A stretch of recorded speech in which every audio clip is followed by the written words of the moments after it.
en una expulsión porque ya le han dado 2 otras sanciones. Junto a él estarán Nelly Cuadros y Juan Carlos del Águila, que son los miembros de este comité disciplinario. Congresista Segura, ¿cómo está? Muy buenas noches, bienvenido, exitosa. ¿Cómo estás, amigo Manuel? Muy buenas noches y un saludo para todos los televidentes y que escuchan. Cuénteme, por favor, cuál va a ser el procedimiento que se va a desarrollar en el marco de este proceso acordado ayer. Bueno, primero, el grupo que hemos formado, hemos sido elegidos para llevar a esta importante comisión. Vamos a reunirnos mañana y podemos hacer la estructura, para hacer la estructura de cómo vamos a desarrollar pues esta investigación, este informe que nos ha solicitado la bancada, ¿no? Es decir, mañana en la primera reunión ustedes definen que el procedimiento en sí. Así es.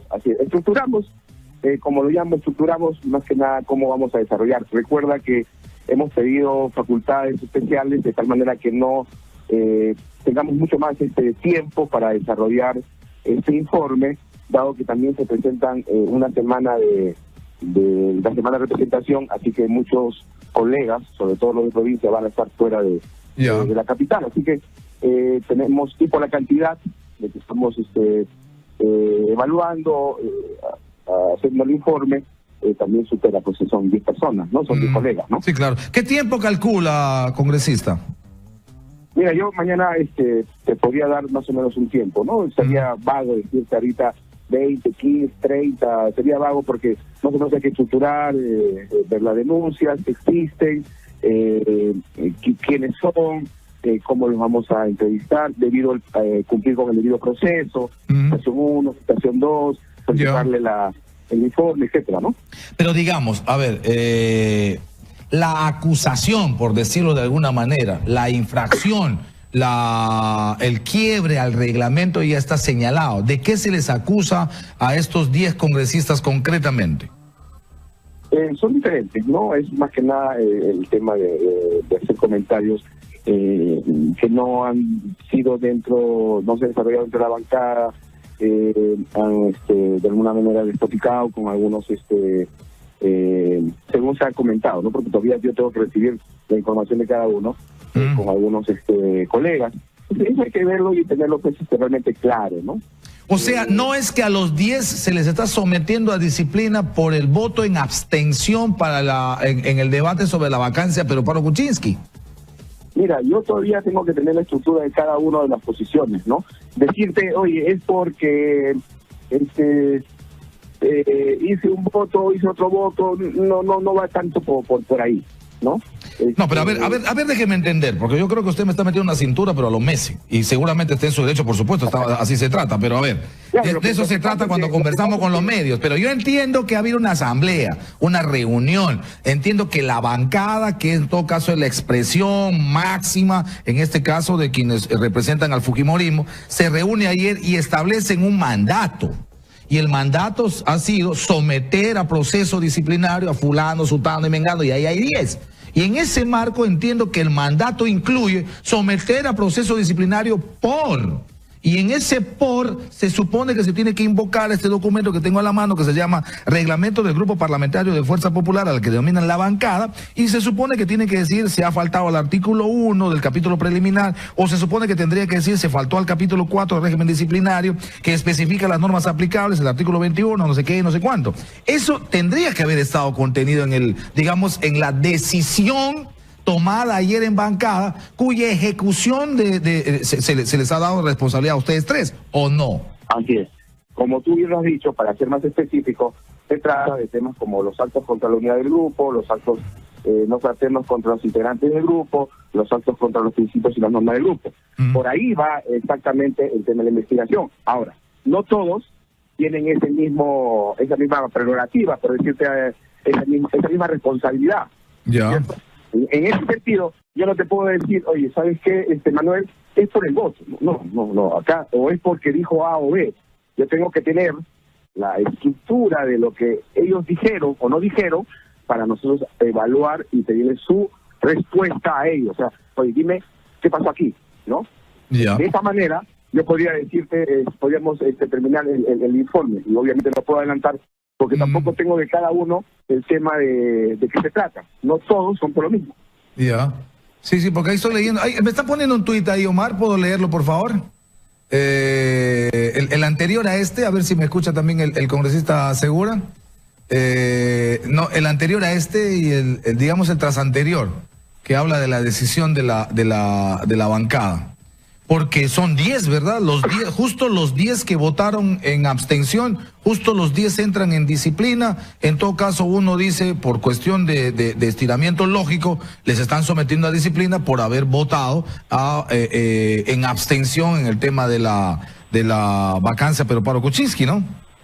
Yo creo que te vas a poder dar cuenta en el desarrollo de este informe que no necesariamente va por ese lado, ¿no? Porque no todos tienen el mismo comportamiento, entonces no va tanto por ahí, ¿no? Correcto. Bueno, entonces mañana se reúnen, establecen el procedimiento, establecen los plazos. Me imagino que será lo más pronto posible, porque usted me dice que hay todo el tema de la representación y claro, varios de ellos seguramente van a tener que viajar a provincias, ¿no? Así es, hay que respetar ese tema porque para nosotros es prioritario el tema de la atención a nuestras regiones. Y más aún con un tema tan pendiente como es la reconstrucción, en muchos casos para ellos, ¿no? Ya. Ahora, yo quisiera aterrizar un poquito en el tema Kenji. Un poquito. ¿Por qué? Porque lo de Kenji ya tiene, este sería, y usted corríjame, sería el tercer proceso disciplinario. Ya le abrieron uno y le suspendieron 60 días. Ya le abrieron otro y le suspendieron 120 días. Le abren el tercero y según lo que estoy leyendo aquí en el reglamento, porque tengo el reglamento a la mano, en el régimen disciplinario, que es el capítulo 4, donde se establecen las normas, la tipología de los actos en contravención y las sanciones, en lo que corresponde específicamente a las sanciones, se dice amonestación verbal, eso ya está hace rato pasado, amonestación escrita, está hace rato pasado, multa, ya hace rato pasado, suspensión temporal de algunos o de todos los derechos establecidos, ya está 2 veces Kenji Fujimori. Y el siguiente aplicable, que es un poco lo más fuerte, es la separación del cargo o del grupo. Daría la impresión que en todo caso en relación a Kenji solo queda la aplicación de el artículo 21 del reglamento, numeral 2.5, ¿no? En todo caso mi posición solamente vale el hecho de que verá yo los temas con respecto a Kenji y haga un informe sin tomar en cuenta eso, ¿no? O sea, no, el resultado de ello dirá si se aplica o no se aplica, o sea, no estoy pensando realmente en el tema de cuántos haya tenido, ¿no? Cuál es la cantidad o el tiempo, no. Esto ya se verá al final si aplica a algo, ¿no? Así fuese, ¿no? O sea, no tendría en consideración los otros 2 procesos y no tendría por qué ser, digamos, esto una especie sumatoria o de reincidencia y tomado como reincidencia tendría que aplicarse una norma o una sanción mayor. No tendría que ser así. Para nada, yo tengo que mirar el tema en cuestión respecto a este caso. Ya. Ahora, igual cabe la posibilidad de expulsión para cualquiera de los 10 o para los 10, ¿no? ¿O no? Bueno, todo depende de lo que tengamos que analizar y por ende debemos nosotros en el debido proceso escuchar a las partes y de ahí sacar un informe, ¿no? Kenji ha dicho ayer que ha habido agresión verbal. Y varios congresistas, como por ejemplo Marisa García, como por ejemplo Bienvenido Ramírez, han sido muy claros señalando de que no pueden entrar en el asunto de la libertad de pensamiento y en la decisión que se toma, no les pueden obligar a pensar de alguna manera. ¿Esto estaría contenido como parte de la defensa? ¿Debería ser atendible este argumento? Yo no he visto por ninguna de las partes ningún tipo de agresión verbal, ¿no? Para nada, ¿no? O sea, yo en lo más unido ahí, cada uno ha puesto su posición, ellos también han respondido, más se quedó Marisa, ¿no? Y luego optaron por retirarse para que nosotros podamos desarrollar el tema posterior, ¿no? Ahora, yo conversé con varios de ellos, como casi todos los medios. Bienvenido Ramírez, Clayton Galván, la señora García, la señora Lisbeth, Robles, y todos tienen una cosa, digamos, en común, bueno, por lo menos los 4 con los que he conversado, y señalan que ellos han sido agredidos. Por ejemplo, en el caso de Marisa García se le ha deseado la muerte. En el caso de la señora Robles, el pastor González, con nombre incluido, la llamó traidora, me das asco, y le ha hecho cosas que según yo reviso el reglamento, la verdad son, pero realmente como que están faltando a varios de los artículos y que deberían obligadamente a sostener por lo menos un proceso disciplinario esclarecedor, porque más allá de que hayan actuado bien o mal en el tema de la abstención, son miembros de la bancada y merecen respeto, y que algún otro miembro, otro colega le diga traidor, o acciones como por ejemplo la de la señora Salgado dejando el mando y mandándole la mano a otro lado. Estos no constituyen, digamos, elementos o acciones que deberían obligar también a procedimientos sancionadores. Tú acabas de decir algo muy importante, ¿no?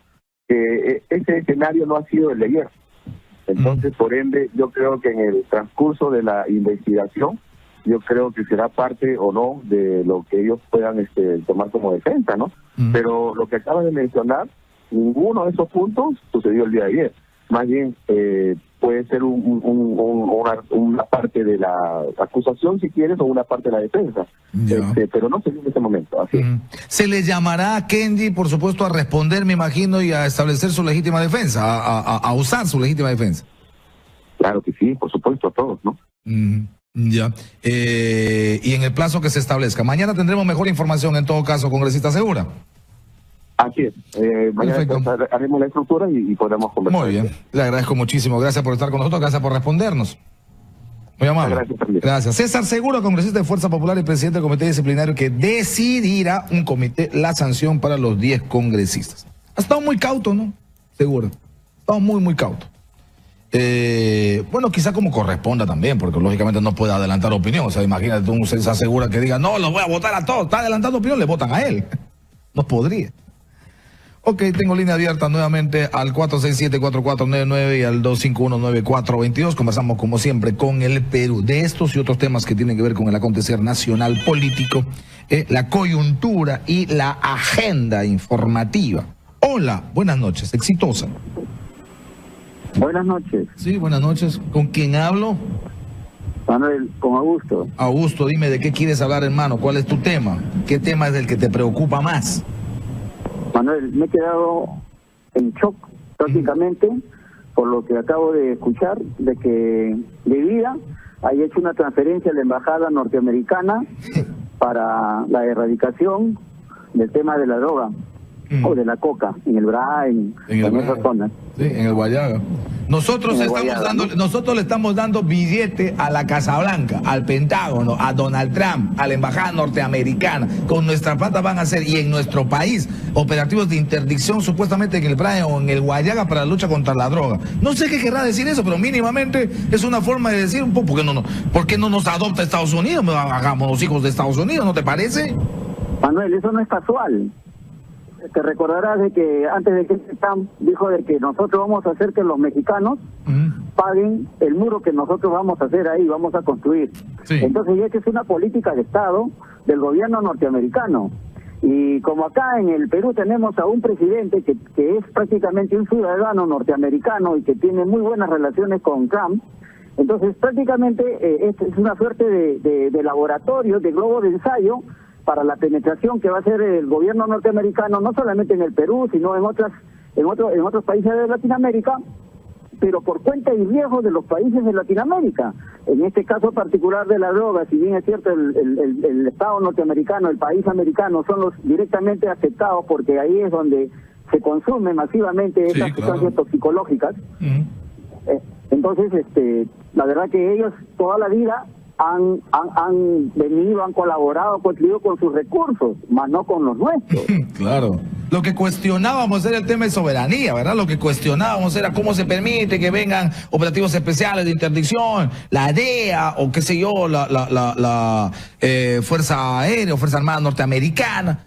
Pero hoy no solamente eso, hoy estamos cuestionando que hacen o van a hacer los operativos de interdicción con recursos que sale del tesoro público, con dinero que estaba destinado a Vida. Muero por escucharle al ministro Kisi sobre este tema, Omar. Muero por escucharle al ministro del Interior, a la ministra Mecha Arauz. ¿Qué explicación me van a dar de estos 13 millones y pico de soles destinados a la embajada norteamericana para la lucha antidroga en el BRAE? Gracias por la llamada, Augusto. Un abrazo. Tengo línea abierta y conversamos con el Perú. Hola, buenas noches. Aló, buenas noches. Se fue la comunicación. 467-4499, 251-9422. César, tenemos llamada, la ponemos al aire. Hola, buenas noches. Aló, sí, habla de aquí de Chiclayo. Dime, hermano, te escucho. ¿Qué tema quieres hablar? Sobre los castigos que van a recibir los que no han votado a favor del indulto. Ya. Quiero decir que el reglamento que tiene Keiko anula la libertad de pensamiento de su gente que tiene a su favor, lo anula el pensamiento, no le deja libertad de pensamiento, le quiere recortar el pensamiento que ellos tienen sobre tal o cual cosa, sin problemas que tengan. Esta sería una aberración que ellos mismos estén diciendo algo que tienen libertad para pensar, ¿no? Mire, le cuento una cosa, tengo a la mano el reglamento y usted ha dado en el clavo. Le voy a leer lo que usted dice. Principios de la bancada, Omar. Principios de la bancada. Exitoso. Primero, compromiso. Dice, los integrantes de la bancada actúan en forma libre. Ya me voy a reír, perdón. Y según el principio constitucional de no sujeción a mandato imperativo. Sin embargo, y al mismo tiempo, suscriben el principio de representación popular y el compromiso voluntario con los principios y directivas del Partido Fuerza Popular. Pero el principio fundamental es este. Actúan en forma libre y según el principio constitucional de no sujeción a mandato imperativo, es decir, nadie les puede ordenar. Y entonces cuando te dicen, vota así, te están ordenando. Y estás violando el principio fundamental de no sujeción. Digo, por lo menos lo que interpreto. Pero por supuesto puede ser un tema de debate, ¿no? Un tema de debate. ¿Qué más? Hablan de democracia, hablan de los derechos, hablan de los deberes, de las obligaciones, de los intereses. En fin, pero es cierto lo que usted dice. Que aquí hay un tema de la actuación libre y de libre pensamiento. Vamos a la pausa, Omar, y retornamos con la última media hora. Estamos en Exitosas Noticias y, por supuesto, como siempre, en la multiplataforma informativa más grande y completa de todo el Perú. Ya regresamos con Manuel Rosas en Éxito.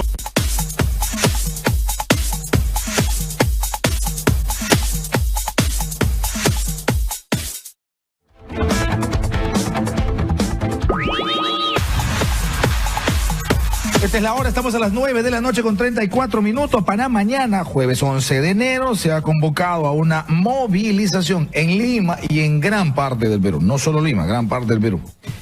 Según lo que se ha establecido en acuerdo con el Ministerio del Interior, el recorrido de la movilización es más o menos el siguiente. A ver si podemos concretar un poquito, porque va a salir de Campo de Marte. Inicialmente se hablaba de que iba a salir del Parque Kennedy, pero parece que no se aceptó. No van por ahí, van otra vez a Campo de Marte. O sea, se arranca Campo de Marte y sale y termina en Plaza 2 de Mayo, ¿no? Entiendo que va por Avenida Guzmán, aquí, ahí sale, ¿no? Sale desde Campo de Marte, va por Guzmán Blanco, va hasta para Plaza Bolognesi y Paseo Colón, coge Paseo Colón, pasa por el Museo de Arte, agarra la Avenida Grau, ¿no?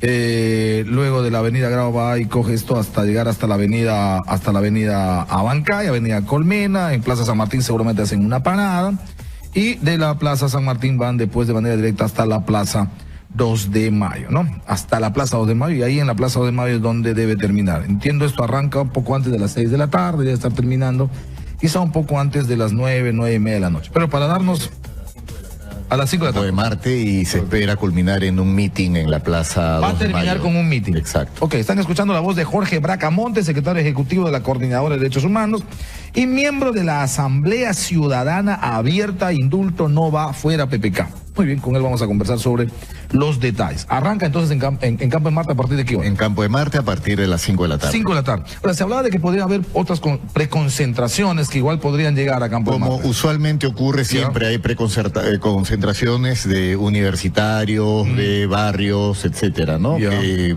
deciden dónde se concentran y a partir de ahí se movilizan hacia el Campo de Marte. Pero la idea es llegar más o menos a las 5 de la tarde a Campo de Marte. La idea es de cualquier punto de partida de la ciudad poder llegar a las 5 de la tarde para poder movilizarse colectivamente en la ruta que tú has señalado. A las 5 de la tarde salen de Campo de Marte. Campo de Marte.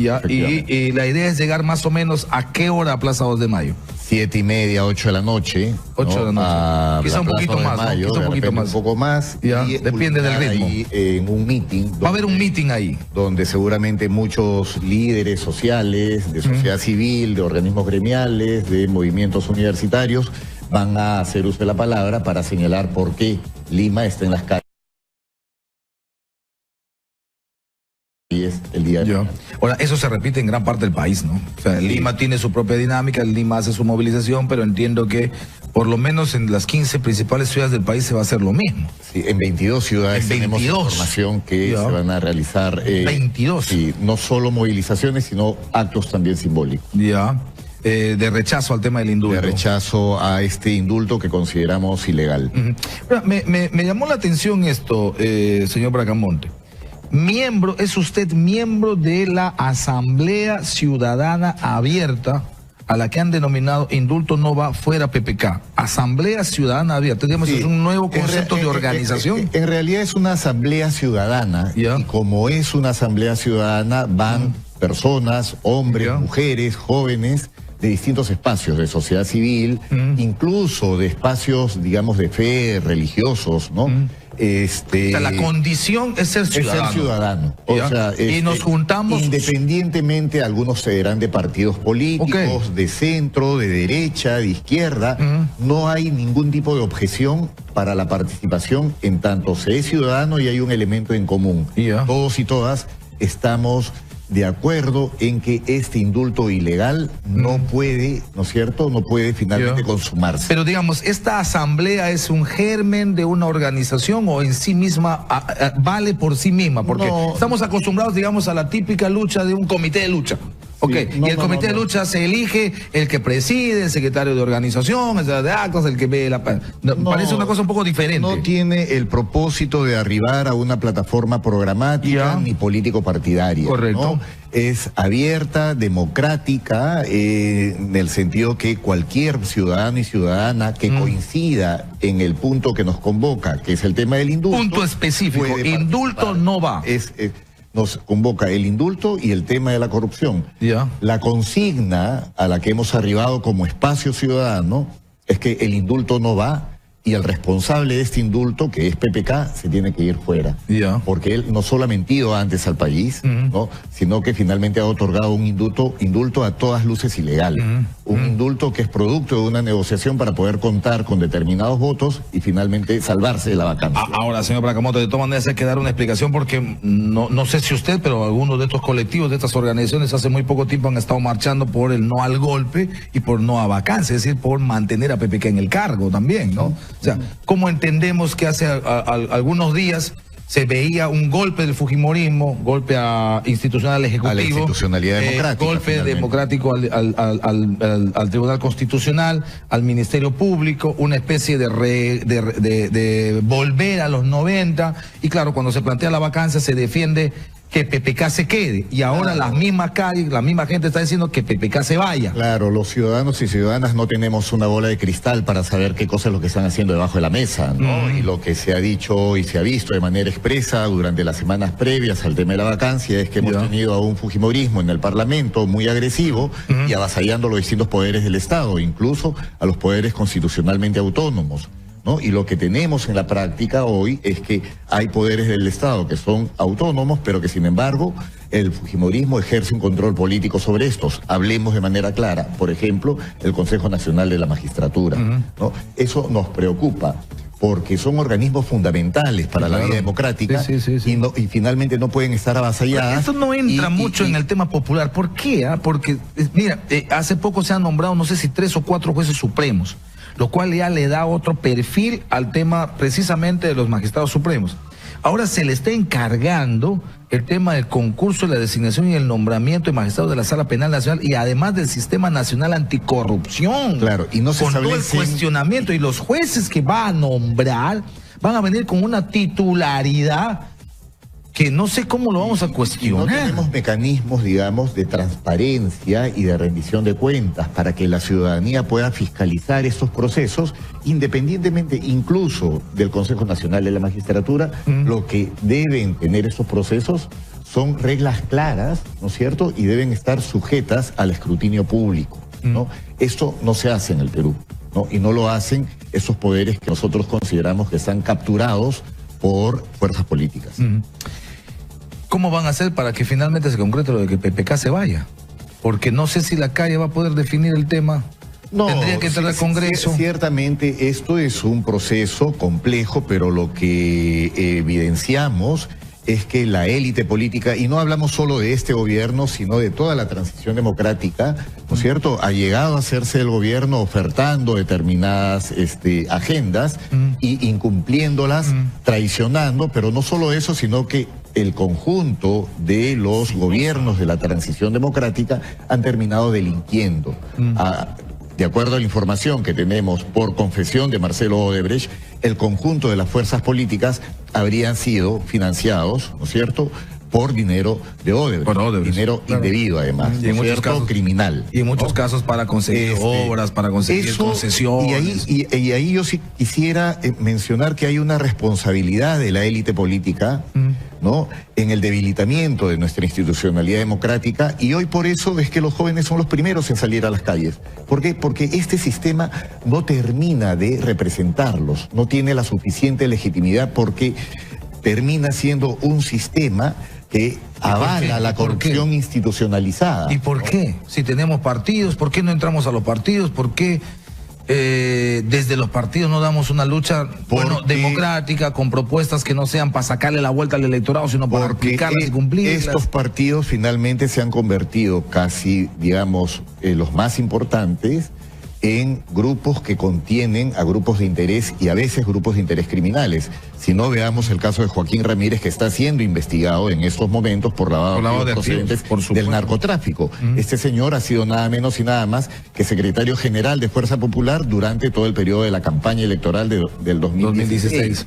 Y así podríamos decir que en distintos espacios, no solo a nivel de las plataformas nacionales, sino también regionales y también locales, hemos visto cómo se han organizado bandas en determinados distritos para poder capturar al poder municipal, ¿no es cierto?, y hacer del municipio un espacio del negocio. Ahora, estamos asumiendo que la calle habla en un solo sentido, ¿verdad? Es decir, que la calle habla mañana en contra del indulto, pero se convoca una movilización también para el viernes.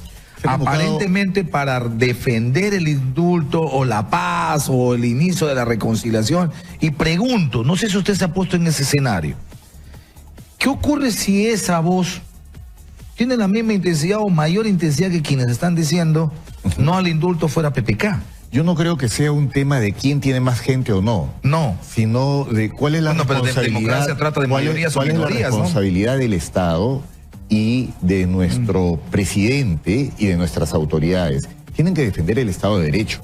Y tienen que defender las instituciones. Y tienen que defender las sentencias firmes. El razonamiento es que no se puede otorgar indultos indebidos. Entonces, pero hay gente que cree que el indulto sí es debido porque es humanitario, porque pobre Fujimori, porque la cárcel le está haciendo daño, porque ya se va a morir el viejito. Claro, pero no es acabo de leer a su abogado, por ejemplo, decir lo siguiente: los que defienden el no al indulto quieren una venganza y quieren verle muerto a Fujimori en la cárcel, y eso es atentar contra la dignidad. Estoy hablando del razonamiento del abogado, del señor Pérez Arroyo. Y que lo que él va a pedirle a la Corte Internacional de Derechos Humanos es que el primer derecho fundamental que tiene que resguardar una persona es que no muera en la cárcel. Este abogado es un farsante. Y es un farsante porque la Corte no va a tratar con la defensa del señor Fujimori. La Corte va a tratar con el Estado peruano. La Corte a quien interpela es al Estado. Y hacen una serie de maniobras para engañar a ti, a mí y a la ciudadanía en general, como lo han venido haciendo siempre. Este no es un tema de creencias, eso es un tema de ¿se respetan o no se respetan las leyes? ¿Se respetan o no los mecanismos que tenemos instalados en el país? Tenemos una comisión de gracias de indulto humanitario, tenemos el indulto humanitario, tenemos la comisión de gracias presidenciales, ¿no? Y como ha ocurrido en otros casos, el señor Alberto Fujimori no califica para esto y se le indulta en 11 días, ¿no es cierto? Y después de una semana de internamiento, resulta que rápidamente se repone después de haber estado casi en una situación agónica. Ocurre, como en otros casos, con este tipo de indultos, que los indultos resultan sanadores, resultan milagrosos, porque inmediatamente después de otorgados, como ocurre con Crucillat y otros más, ¿no es cierto? En el caso del ex jefe del CIS, que me parece que se apellida Espinosa, el que estuvo implicado en un tema de un desfalco, de un robo, una irregularidad de casi 20 millones de soles al CIS. No nos pueden estar engañando y no nos pueden estar burlando. Le indultó García por un tema de cáncer terminal y el hombre nunca terminó el cáncer. Una periodista dice que García tiene mano milagrosa, ¿no? Por esos indultos milagrosos. Ya podemos pedir su santificación. Parece que ha transferido ese poder sanador a PPK. Pero el razonamiento en este caso es que el indulto no se justifica y es ilegal. El indulto es ilegal y lo podemos decir, ¿no? O sea, porque se han violentado. ¿Cómo se basa eso? A ver. Se ha violentado principios del reglamento de la Comisión de Gracias Presidenciales, ¿no? Ya. O sea, el indulto humanitario se otorga en determinadas condiciones que no se cumplen con Alberto Fujimori. Pero para hacer que se cumpla, lo que han hecho es conformar una junta médica donde el médico de cabecera, ¿no es cierto?, que es médico de parte, finalmente firma y recomienda algo que él no debe recomendar, porque esa recomendación la da la Comisión de Gracias, no la Junta Médica. Pero además de esto, tenemos un tema que tiene que ver con, y ya de fondo, con la Corte, la sentencia de la Corte Interamericana, que no se pueden establecer mecanismos para evadir el mandato de las sentencias y el cumplimiento de las sentencias.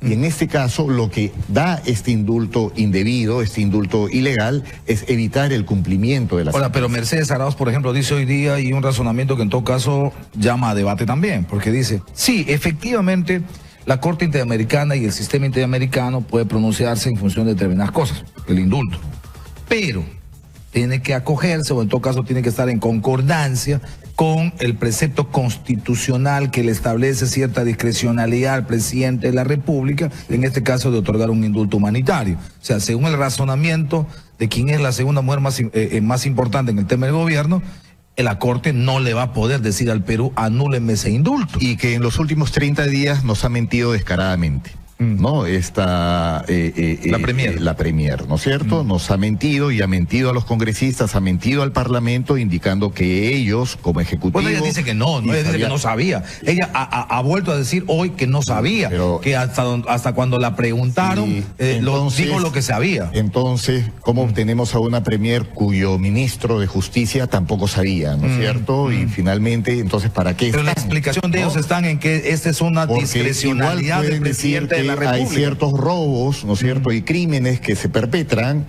y no puede decir yo no sé nada, ¿no? Eso me parece penoso por ella. Pero digamos, no... Ha mentido también, ha mentido también indicando que ella ha abierto la puerta a los familiares para dialogar y que son los familiares quienes se han negado en acercarse.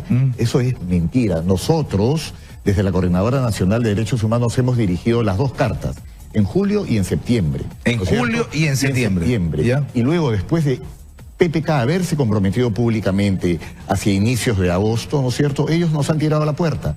Y después, además, ya por mediación de Gino Costa, ¿no es cierto?, se plantea una reunión con Mercedes Arauz, pero no para tratar el tema del indulto, sino para tratar el tema de políticas de reparaciones, cuando nosotros estábamos planteando tratar el tema del indulto porque eso había sido colocado por el presidente de la República sobre la mesa. Entonces, pretendía que vayamos a dialogar sacándonos la vuelta, ¿no es cierto?, a partir de una solicitud que está escrita en blanco y negro. O sea, entre mentiras y trampas. Y luego además dice, hemos conseguido este dinero para engañar a la población, ¿no es cierto?, sugiriendo que es dinero para los familiares víctimas de la dictadura. Eso no es verdad, son 30 millones para reparación. No es cierto. Pues. No es cierto. Porque este es un trabajo bastante meticuloso que ha hecho la gestión anterior del Ministerio de Justicia. No es cierto que sea gestión de la señora Arauz, pero sí es cierto que se va a dar ese dinero en reparación. Es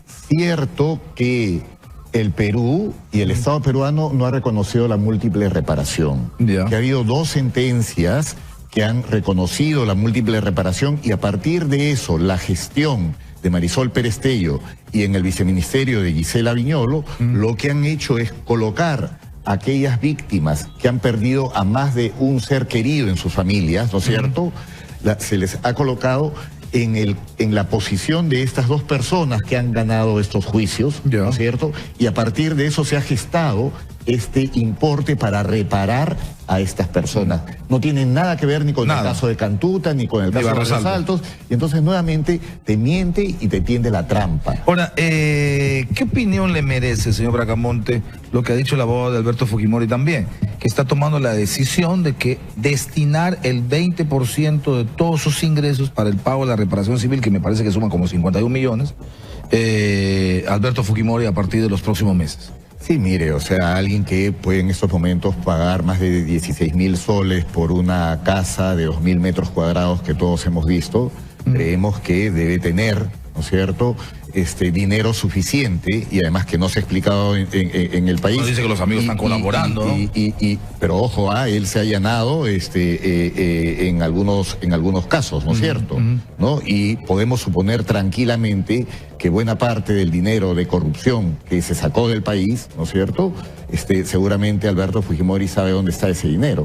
Pero al margen de eso, lo que es público y notorio es que tiene dinero suficiente como para vivir como vive ahora en esta casa de 2.000 metros cuadrados. Ok, para ir terminando, señor Bracamonte, la movilización de mañana entiendo que no es el fin, que vienen otras acciones, que finalmente la bandera reivindicativa fuera PPK, la lucha contra los corruptos, el indulto no va a significar otras acciones desde esta asamblea abierta ciudadana, desde las organizaciones que la conforman, y que podemos tener en los próximos días más movilizaciones, otras acciones tendientes a conseguir el objetivo de que PPK se vaya del gobierno. Miren, en verdad yo creo que los ciudadanos y ciudadanas debemos tener claro que no podemos tener un presidente de la República que nos mienta descaradamente, no podemos tener a una premier que nos mienta descaradamente, no podemos tener a un ministro de Justicia que cuando se está pretendiendo tumbar al fiscal de la Nación no sale y plantea posturas claras respecto a la defensa de los poderes constitucionalmente autónomos. Creemos que ya hemos llegado a una situación en la que el propio presidente de la República se convierte en un peligro para la estabilidad democrática, ¿no? El señor presidente ha otorgado un indulto ilegal, y estamos demostrando por qué razones este indulto es ilegal. El día 26 de este mes, sobre el tema de Pativilca y Caraqueño, ¿no? Es muy probable que haya un pronunciamiento claro sobre el derecho de gracia que ha sido otorgado de manera indebida, ¿no? Y es muy penoso que tengamos a un presidente de la República de tener, digamos, un fallo favorable a la postura que estamos presentando desde el Movimiento de Derechos Humanos y desde los familiares. Y también luego, el 2 de febrero en la Corte, va a ser muy lamentable que se evidencie que el propio presidente de la República está atentando contra el Estado de Derecho en el país. Pero digamos, la otra cara es que está funcionando la institucionalidad también, ¿no? Es decir, del lado peruano y del lado interamericano. Porque si la Sala Penal Nacional, el 26, en el control constitucional dice, un ratito, Fujimori no cubre para la gracia porque no se cumple la condición sine qua non, evidentemente le van a corregir la plana horrorosamente a PPK. Es verdad, pero la institucionalidad democrática se va a imponer. No sabemos, porque tenemos a la ministra que transforma las cosas, ¿no es cierto? Y termina mintiendo descaradamente, que ha dicho que cualquier fallo de la Corte, ¿no?, tendría que verse a partir de los preceptos constitucionales de la Constitución. Y no se está tomando en cuenta que no tenemos nosotros 280 artículos en la Constitución, sino más o menos 2.800, porque los convenios y los tratados internacionales no tienen carácter vinculante, ¿no es cierto?, y tienen carácter y rango constitucional. Bueno, vamos a tener un enero y un inicio de febrero intenso en relación al tema de indulto y a decisiones que se tomen a nivel interno y a nivel del sistema interamericano sobre el indulto a Alberto Fujimori. Señor Bracamonte, muchas gracias. Muchas gracias, Manuel. Y nuevamente, por favor, ciudadanos y ciudadanas, no permitamos que nos sigan engañando más. Muy bien. Jorge Bracamonte, secretario ejecutivo de la Coordinadora de Derechos Humanos y miembros de la Asamblea Ciudadana Abierta, indulto no va fuera PPK. Ok, gracias por la entrevista.